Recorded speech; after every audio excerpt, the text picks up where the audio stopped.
you guys doing today? Hope everybody's good. Thank you for tuning in to Hood Talks News.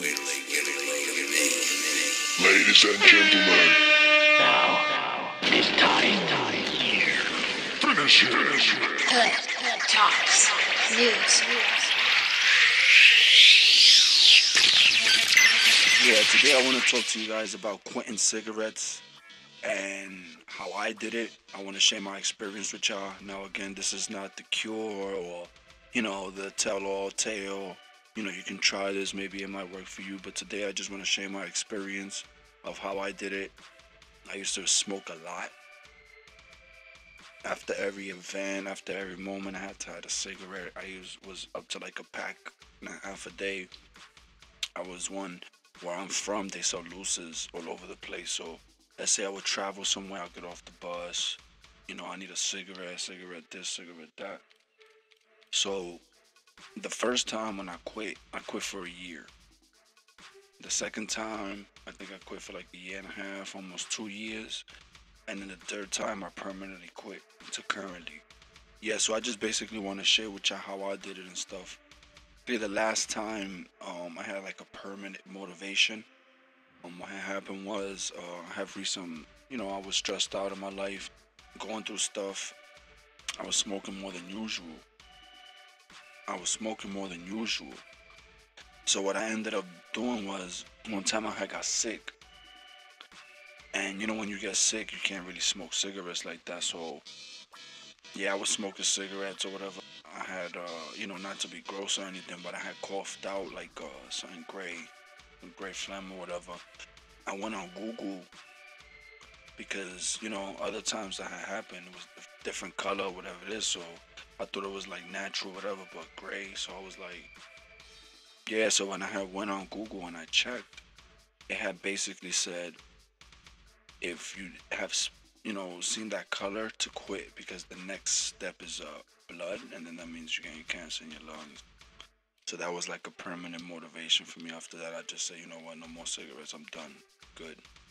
But the first time that I had quit, I kind of figured out that, see, cigarettes is both mental and also like something to do.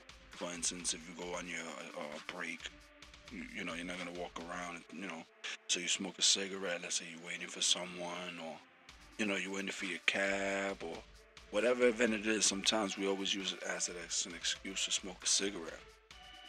When I finally stopped smoking, I found myself with a lot of extra time on my hand from not putting smoking in everything. So the way I did it was, I figured out that the brain works in patterns, which is called a habit. So all you have to really do is break your brain out of the habit of smoking.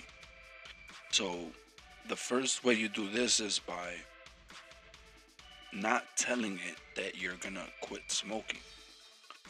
The way that I did it was, since I knew this, I said, you know what?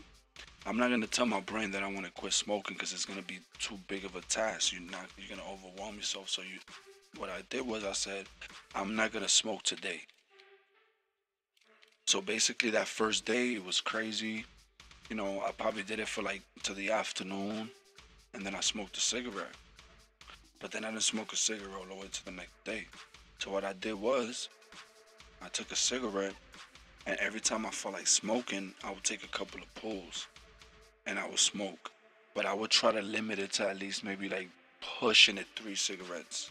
So I did that for a couple of days, and after like the third day or fourth day, I was able to go smoking less and less till I got to that day that I went one whole day without smoking a cigarette. So after I did the first day, I did the second day. I mean, it was crazy hard because, I was just, plus everybody around you smokes. Another thing is that when you decide to stop or want to quit smoking, everybody wants to offer you cigarettes. Like when you're smoking and you need a cigarette, ain't nobody around, or they smoking something that you don't smoke.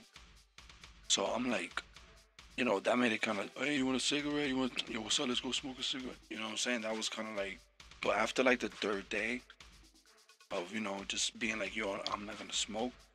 The fourth day, it got easier. I went 4 days without smoking. The 5th day, I forgot what it was that I was doing, and I sat there and I was like, wait a minute. I'm not even thinking about cigarettes, honestly. I don't even want one.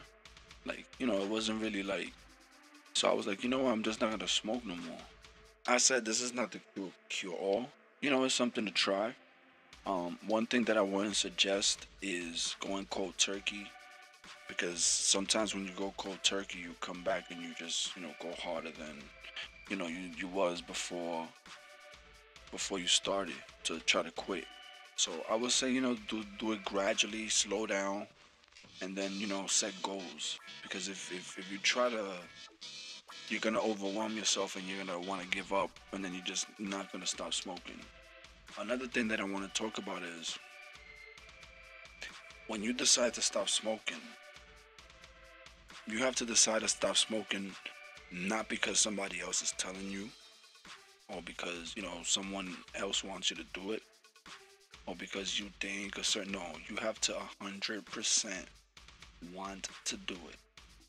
Because honestly, if you don't 100% want to do it, what's gonna happen is you're gonna look for every single excuse to go back, or every time you get stressed out, or you're gonna, everything is gonna lead to, damn, I wish I had a cigarette. Because you're doing it for someone else. So when you decide to say, hey, I want to stop smoking, make sure it's something that you truly want to do 100%. You're gonna dedicate. But like I said, don't stop from one day to the next. I mean, if you could, that would be excellent, great, more power to you. But in order for you to increase the chances of you quitting versus you either relapsing or just giving up, is if you do it gradually. Again, thanks for listening. HoodTalks News.